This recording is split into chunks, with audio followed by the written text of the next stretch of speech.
ৰাজ্য চৰকাৰৰ কৰ্মচাৰীসকলৰ বাবে জনাব বিচাৰিছোঁ এটা বৃহৎ সুখবৰ। অসমৰ কৰ্মচাৰীলৈ পুনৰ জনাইছে ভাল খবৰ। নতুন আঁচনি ঘোষণা কৰা হৈছে। মুখ্যমন্ত্ৰীয়ে সামাজিক মাধ্যম যোগে সেই কথা প্ৰকাশ কৰিছে।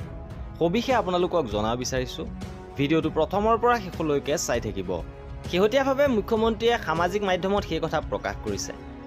কৰ্মচাৰীৰ বাবে নতুন এখন আঁচনি মুকলি কৰা হৈছে আৰু এই আঁচনিখন আৰম্ভণিৰ মাত্ৰ 12 ঘণ্টাৰ ভিতৰতে 120 জন আবেদনকাৰীক প্ৰায় 90 লাখ ঋণৰ সুবিধা প্ৰদান কৰা হৈছে। কৰ্মচাৰীসকলৰ বাবে আৰম্ভ কৰা employee salary link credit SLC স্কিমে ইতিমধ্যে এক উৎসাহজনক সঁহাৰি লাভ কৰিবলৈ সক্ষম হৈছে।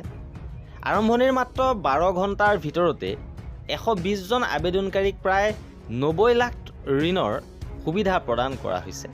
বিত্ত বিভাগ অসমৰ ডিজিটেল প্লেটফৰ্মৰ জৰিয়তে এই আঁচনিয়ে চৰকাৰী কৰ্মচাৰীসকলক দ্ৰুত কাগজবিহীন আৰু স্বচ্ছভাৱে ঋণ লাভ কৰাৰ সুবিধা প্ৰদান কৰিছে। অৰ্থাৎ কৰ্মচাৰীসকলে কাগজবিহীনভাৱে আৰু দ্ৰুত ঋণ লাভ কৰাৰ সুবিধা এই আঁচনিখনৰ জৰিয়তে লাভ কৰিব।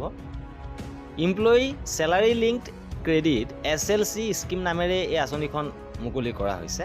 Employee salary link credit SLC scheme নামেৰে এই আঁচনিখন মুকলি কৰা হৈছে। আৰু এয়া আছিল আমাৰ এই ভিডিঅ'টোত। কৰ্মচাৰীসকলৰ সকলো খবৰ পাই থাকিবৰ বাবে আমাৰ চেনেলটো ছাবস্ক্ৰাইব কৰি ৰাখিব।